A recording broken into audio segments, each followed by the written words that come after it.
Hello students, I am Sapan Singh, your physics teacher, and today we will study about class 10 physics chapter 3rd sources of energy, and today's our topic is fuel.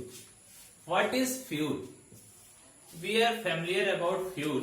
Fuel are used to making food, fuel are used to run vehicles, etc. So fuel होता क्या? The material which are burned to produce heat energy,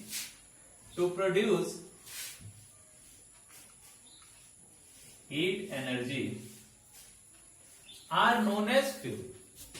जिस भी material को हम burn करते हैं, जलाते हैं, और जलाने के बाद उससे अगर हमें हीट एनर्जी मिलती है तो वो सारे ही मटेरियल्स क्या कहलाएंगे? फ्यूल कहलाते हैं. ठीक है, तो the material which are burn to produce heat energy are known as fuel. जो भी मटेरियल जिसको बर्न करने से हमें हीट एनर्जी प्रोड्यूस होती मिलती है उसे हम क्या कहते हैं? फ्यूल कहते हैं. फॉर एग्जाम्पल वुड, लकड़ी हो गया, कोल, कोयला, पेट्रोलियम, एलपीजी एटसेट्रा. ये सारे क्या है? कुछ एग्जाम्पल्स हैं किसके? फ्यूल के. वुड हो गया, कोल हो गया, cooking gas, LPG, kerosene oil, diesel हो गया, पेट्रोल हो गया. ये सारी ही चीजें क्या है? फ्यूल है. क्यों? क्योंकि इसे जलाने से हमें क्या मिलता है? हीट एनर्जी मिलती है, जिसका यूज हम अपने डेली लाइफ में अदर वर्क करने के लिए करते हैं. In our day to day life the most important sources of energy are fuels. Fuels are in fact the concentrated storehouse of energy. हमारे डे टू डे लाइफ में, रोज के जीवन में फ्यूल जो है बहुत ही इंपॉर्टेंट सोर्स ऑफ एनर्जी है. क्यों? क्योंकि इसका यूज हम अपने डेली लाइफ में रोज कुछ ना कुछ वर्क करने के लिए जरूर करते हैं. ठीक है. This energy release in the form of heat when the fuels are burn. ये एनर्जी रिलीज होती है किस फॉर्म में? तो हीट एनर्जी के फॉर्म में, जब हम फ्यूल्स को बर्न करते हैं, जलाते हैं. ठीक है. Since a variety of fuels are available to us, we should have some characteristics or properties of fuels which will help us to choose the best possible fuels for a particular use. देखो, हमारे पास बहुत सारे varieties में fuels हैं, जिसके कुछ examples यहाँ पे लिखे हुए हैं, जैसे वुड हो गया, कोल हो गया, पेट्रोलियम, एलपीजी एटसेट्रा. बट हमें इन फ्यूल्स को कुछ कैरेक्टरिस्टिक्स करना पड़ता है, कैरेक्टराइज करना पड़ता है, या प्रॉपर्टीज उसकी कुछ ऐसी होती है जिसके अकॉर्डिंग हम ये बता सकते हैं कि कौन सा फ्यूल हमारे लिए प्रॉपर है, बढ़िया है, अच्छा. ठीक है. तो कौन कौन सी कैरेक्टरिस्टिक्स होती है, प्रॉपर्टीज होती है, जिसके अकॉर्डिंग हम बता सकते हैं कि कौन सा फ्यूल अच्छा है, कौन सा फ्यूल खराब है. तो इसके लिए सबसे पहले we should know the meaning of two terms, calorific value of a fuel and ignition temperature.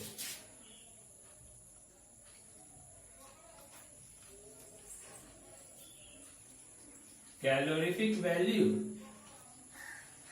and ignition temperature. कौन सा फ्यूल अच्छा है, कौन सा फ्यूल खराब है, इसको जानने से पहले हमें सबसे पहले जानना होगा कि calorific value of a fuel और ignition temperature of a fuel होता है. मतलब किसी भी फ्यूल की कैलोरीफिक वैल्यू क्या होती है और इग्निशन टेम्परेचर क्या होता है. अगर ये दोनों चीजें हम समझ जाएंगे तो हम ये बता सकते हैं कि कौन सा फ्यूल हमारे लिए कितना ही अच्छा है, कितना सुविधाजनक है. All the fuels produce heat energy on burning. हम जानते हैं कि सारे ही फ्यूल्स जलाने पे हमें हीट एनर्जी प्रोवाइड करते हैं. Different fuels produce different amount of heat after burning. और ये भी जानते हैं कि अलग अलग फ्यूल जो होता है जलाने के बाद अलग अलग अमाउंट में हमें क्या प्रोवाइड करता है? हीट एनर्जी प्रोवाइड करता है. जैसे पेट्रोल जलाने से अलग हीट एनर्जी मिलती है, डीजल जलाने से अलग मिलता है, कोयला जलाने से अलग मिलेगा, वुड किसी में ज्यादा मिलेगा, किसी में कम मिलेगा. Some fuels produce more heat, whereas other fuels produce less heat. कुछ बहुत ज्यादा अमाउंट में हीट प्रोड्यूस करते हैं, कुछ फ्यूल होते हैं कि बहुत ही कम अमाउंट में हीट प्रोड्यूस करते हैं. So the usefulness of a fuel is measured in the terms of its calorific value. इसीलिए यूजफुल कितना है कौन सा फ्यूल, इसके लिए हम उसके कैलोरीफिक वैल्यू को मेजर करते हैं। Higher the calorific value better the fuel will be, और जितना ही ज्यादा किसी फ्यूल की कैलोरीफिक वैल्यू होगी उतना ही अच्छा वो फ्यूल होगा। और ये कैलोरीफिक वैल्यू होता क्या है, the amount of heat produce by burning a unit mass of the fuel completely is known as calorific value of the fuel. The amount of heat produce by per unit mass, अगर हम मास को 1 ग्राम लें, मास को क्या ले लें, 1 ग्राम मास ले लें किसी भी ऑब्जेक्ट का, किसी भी फ्यूल का। जैसे फ्यूल हमारे पास कौन कौन सा है, petrol, diesel, wood, coal etcetera.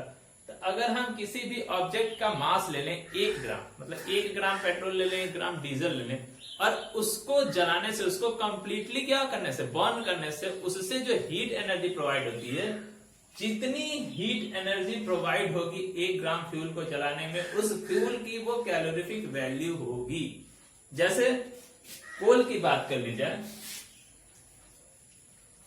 तो कोल की जो कैलोरीफिक वैल्यू होती है वो होती है 25 to 30 किलो जूल पर ग्राम, किलो जूल पर ग्राम। मतलब जो कोल होता है हमारा, वो 1 ग्राम कोल को जलाने से 25 से 30 किलो जूल हीट एनर्जी क्या होती है, उससे रिलीज होती है। तो ये हो जाएगा calorific value of the coal. इसी तरीके से अगर मान ले पेट्रोल का ले लें, तो ये होता है 50 किलो जूल पर ग्राम। तो 1 ग्राम पेट्रोल को जलाने से 50 किलो जूल क्या होता है, एनर्जी हमें रिलीज होती है, एनर्जी प्रोवाइड होती है। तो इस तरीके से कैलोरीफिक वैल्यू क्या हो जाएगी पेट्रोल की, 50 किलो जूल पर ग्राम, कोल की 25 to 30 किलो जूल पर ग्राम। तो हम कह सकते हैं कि पेट्रोल क्या है, हाई कैलोरीफिक वैल्यू है, इसलिए पेट्रोल कोल से क्या है, अच्छा फ्यूल है। ठीक है, तो पहला पॉइंट होता है calorific value of the fuel. तो कैलोरीफिक वैल्यू समझ गए, 1 ग्राम को जलाने से, 1 ग्राम फ्यूल को जलाने से जितनी एनर्जी रिलीज होती है वो एनर्जी क्या कहलाती है, उसकी कैलोरीफिक वैल्यू, उस एनर्जी का मेजरमेंट है, उसकी कैलोरीफिक वैल्यू कहलाएगा। ठीक है, the amount of heat produced by burning a unit mass of fuel completely is called calorific value of a fuel. दूसरा पॉइंट होता है इग्निशन टेम्परेचर क्या होता है, what is ignition temperature. That the amount of heat produced by burning 1 gram of fuel completely is called its calorific value, and the common unit of measuring calorific value is kilojoules per gram. हाँ, पहले तो ignition temperature, पहले इसका unit जो होता है calorific value का, ये होता है कॉमन यूनिट जो होता है किलो जूल पर ग्राम। ये कॉमन यूनिट है ना, कि ऐसा यूनिट है, और ये हमारा वो ये कॉमन यूनिट है, क्योंकि SI यूनिट ग्राम की जगह क्या लेते हैं, किलोग्राम लेते हैं, और 1 किलोग्राम में बहुत ही ज्यादा अमाउंट में हीट प्रोड्यूस होता है, इसलिए हम इसको कॉमन यूनिट लेते हैं किलो जूल पर ग्राम। ठीक है, आगे आता है इग्निशन टेम्परेचर क्या होता है। The minimum temperature to which a fuel must be heated so that it may catch fire and start burning is known as its ignition temperature. जो मिनिमम टेम्परेचर, अच्छा हम जानते हैं किसी भी फ्यूल को जलाने के लिए, पेट्रोल रखा है तो अचानक तो जलेगा नहीं, कोयला है तो अचानक से जलेगा नहीं, उसके लिए हमें क्या करना पड़ता है, किसी ना किसी थोड़े से टेम्परेचर की जरूरत होती है जिससे वो पकड़ ले, फायर करना शुरू हो जाए। तो वो जो टेम्परेचर होता है, मिनिमम टेम्परेचर, जिससे कोई फ्यूल क्या करे, बर्न करना स्टार्ट कर दे, उसको हम कहते हैं क्या, ignition temperature of the fuel. ठीक है, तो the minimum temperature to which fuel must be heated so that it may catch fire is called ignition temperature of fuel। जो मिनिमम टेम्परेचर जिससे कोई भी फ्यूल जलना शुरू करते हैं उसको हम कहेंगे ignition temperature of the fuel। ठीक है, आगे आता है चॉइस ऑफ गुड फ्यूल।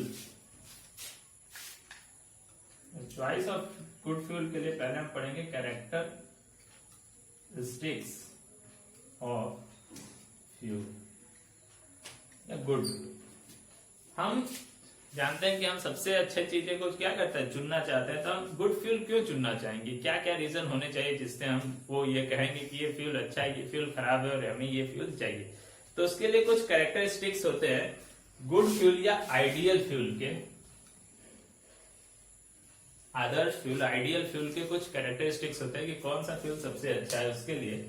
तो इसमें कुछ कैरेक्टरिस्टिक्स हम यहाँ पे लिखते हैं। फर्स्ट कैरेक्टरिस्टिक्स किसी भी फ्यूल का ये होता है कि it should have a high calorific value, high calorific value. किसी भी फ्यूल की जो है कैलोरीफिक वैल्यू क्या होनी चाहिए, हाई कैलोरीफिक वैल्यू। अब क्या होती है हमने अभी बताया, ठीक है, कि 1 ग्राम से जितना ही ज्यादा हीट प्रोड्यूस होगा उतना ही अच्छा वो फ्यूल कहलाएगा। दूसरा होता है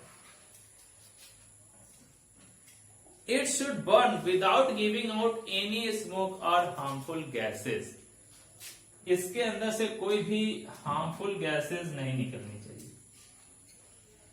तो जब इसको हम क्या करें, बर्न करें, जलाएं, तो कोई धुआं ना निकले, कोई हार्मफुल गैस ना निकले, तो हम कहेंगे कि वो फ्यूल क्या है, बहुत ही अच्छा फ्यूल है, गुड फ्यूल है, आइडियल फ्यूल है।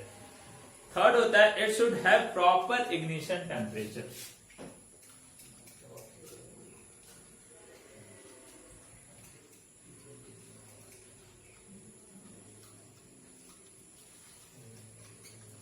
क्या होता है, प्रॉपर इग्निशन टेम्परेचर। यहाँ पे देखो कैलोरीफिक वैल्यू लिखना था तो हमने हाई लिखा, हाई कैलोरीफिक वैल्यू होना चाहिए।